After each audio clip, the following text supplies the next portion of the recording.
Bonjour, aujourd'hui je vais vous présenter l'échographie. Alors l'échographie est un examen de réalisation extrêmement simple, c'est un examen totalement indolore. C'est l'examen qu'on réalise par exemple chez les femmes enceintes lorsque l'on veut explorer le fœtus, donc un examen pas irradiant. Alors il utilise des ultrasons, ces ultrasons sont envoyés par une sonde que l'on passe sur le patient, sur les zones que l'on veut observer. Et ces ultrasons donc, traversent les organes, se réfléchissent sur des surfaces à l'intérieur des organes, sur l'organe et à l'intérieur des organes, et puis reviennent vers la sonde qui va enregistrer cet aller-retour et créer des images. C'est un examen qui permet d'explorer à la fois les organes profonds et les organes superficiels. Pour cela, on changera de sonde, on prendra une sonde qui utilise des fréquences plus basses pour aller voir les organes profonds, parce que ce sont les fréquences qui sont plus robustes, donc qui traversent mieux et vont un peu plus loin. Lorsque l'on veut explorer les organes superficiels, on prendra donc une sonde à haute fréquence, qui donc permettent d'avoir une meilleure résolution spatiale, mais par contre donc, qui vont un petit peu moins loin, haute fréquence, moins robuste, ça va un petit peu moins loin. Et donc ça permettra d'explorer par exemple les thyroïdes, les seins, les creux axillaires, toutes les zones ganglionnaires, et éventuellement un petit peu la surface des organes, comme le foie ou la rate, leur surface simplement. Voilà. Donc je propose maintenant d'aller voir une échographie, comment un échographe et un examen d'échographie pour que vous ayez une idée plus précise de ce qu'il s'agit. Donc voilà, nous avons le dossier d'une patiente qui vient parce qu'elle a un antécédent de cancer en 1988. Et là, elle présente une tuméfaction, c'est-à-dire une masse au niveau de la paroi thoracique interne à droite, qui semble avoir augmenté de volume sur les 3 derniers mois. Donc on va explorer cette lésion. Alors voici un échographe. Un échographe se compose donc de 2 parties en gros, une machine ici et puis des sondes. Sondes profondes dont on parlait tout à l'heure, ce sont les sondes de basse fréquence qui permettent avec des fréquences basses d'aller en profondeur, donc qui permettent d'examiner les organes profonds comme le foie, la rate, les reins. Et voici une sonde superficielle.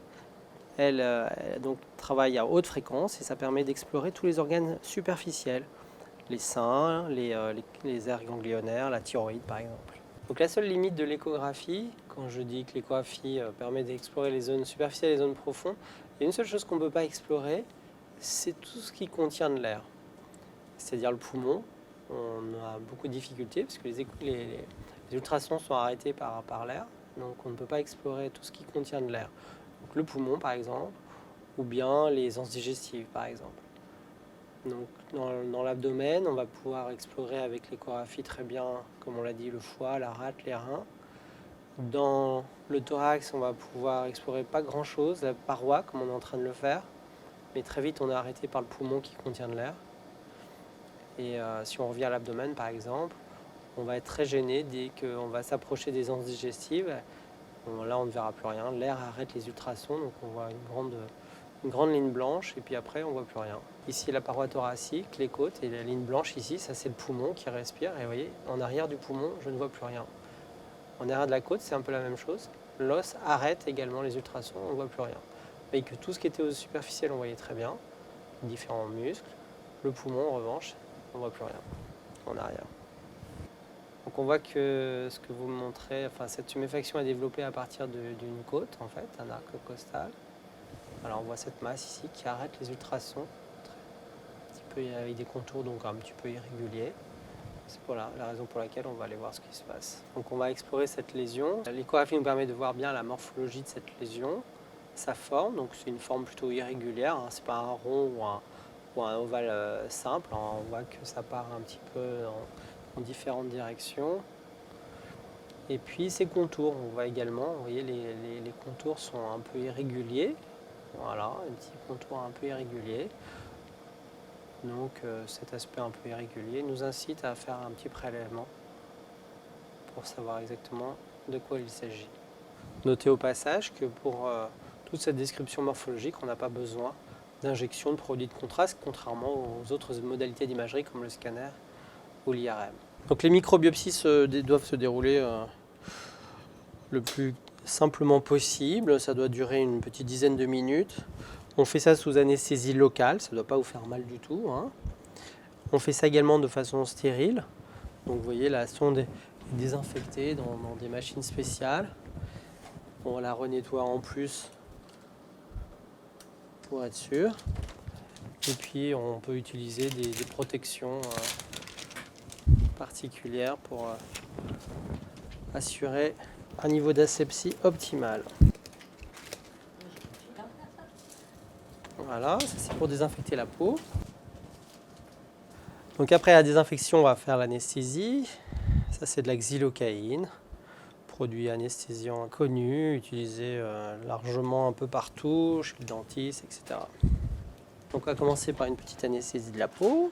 Je vous pique. Hop, ça va ? Alors, la première phase de l'anesthésie, c'est l'anesthésie de la peau. C'est pour ça qu'on n'avait pas besoin de regarder en échographie. Là, on va anesthésier plus en profondeur. Donc on va suivre avec l'échographie. Et là, c'est l'intérêt de l'échographie. On a vu le premier intérêt tout à l'heure de l'échographie qui permettait de regarder, d'examiner les lésions.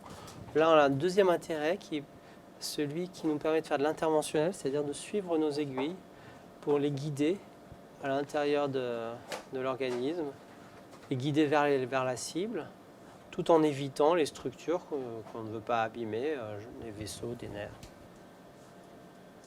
On a fini l'anesthésie. Donc ce sont des biopsies avec des systèmes coaxiaux, avec deux aiguilles. D'abord un introducteur qui est une aiguille creuse avec un mandrin pointu. Donc ça je vais le mettre en place jusqu'à la lésion. Imaginez que ce soit la lésion ici, je viens jusqu'à la lésion. Une fois que je suis arrivé, ça je vais le faire sous contrôle échographique. Donc l'échographie va me permettre de naviguer à l'intérieur de l'organisme, éviter les vaisseaux, les nerfs pour venir jusqu'à la lésion qui m'intéresse. Une fois que je serai arrivé à la lésion, je vais le laisser en place. Ça va me servir en fait de petit tunnel entre la peau et la lésion. En enlevant la partie centrale, je peux passer mon pistolet à l'intérieur et ressortir, vous voyez, de l'autre côté. Et donc, je n'ai pas besoin de repiquer la patiente. De l'autre côté ici, je suis dans la lésion qui m'intéresse. Donc, si j'ai besoin de faire plusieurs prélèvements, je fais un prélèvement, je récupère, un deuxième, je récupère. Donc, ça, c'est un pistolet qui permet de faire des biopsies. Vous voyez, avec une fenêtre de prélèvement ici, vous voyez, il y a un petit décroché à l'intérieur. Et lorsque je vais me retrouver en face de la lésion, ici par exemple, je vais tirer. Cette partie-là, je vais faire en sorte qu'elle soit à l'intérieur de la lésion qui m'intéresse. Et si c'est bien le cas, je coupe. Et donc, le prélèvement reste à l'intérieur de mon aiguille que je vais ressortir de l'introducteur. Et de l'autre côté, je vais pouvoir le récupérer. Donc là, l'échographie nous permet de voir très bien l'aiguille qui arrive, que je fais bouger ici pour que vous puissiez la reconnaître. Voilà, vous voyez cette espèce de trait blanc, très marqué. Donc j'enlève le centre de l'aiguille pour pouvoir passer le pistolet. On va faire 4 prélèvements en tout. Voilà, le pistolet est en place. Donc maintenant, il va pouvoir ressortir de l'autre côté, à l'intérieur. Alors, ce que j'ai dit tout à l'heure, on doit mettre bien la fenêtre de prélèvement à l'intérieur. On voit qu'on n'est pas vraiment rentré dedans. Donc on va mieux ajuster ça.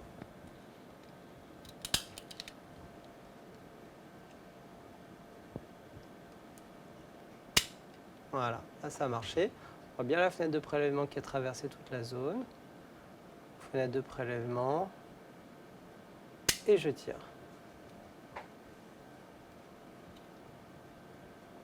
Et on ressort.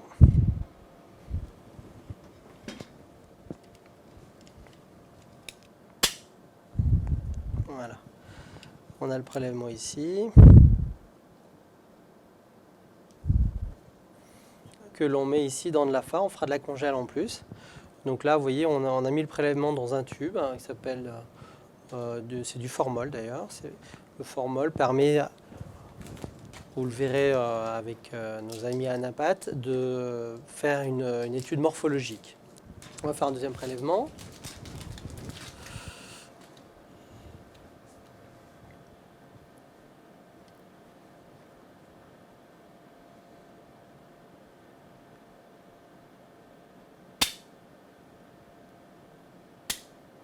Voilà.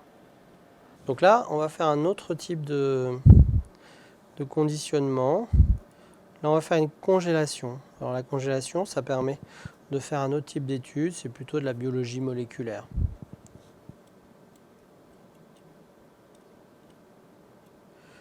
Biologie moléculaire, donc vous le verrez également, toutes ces études qui se basent sur l'analyse des gènes.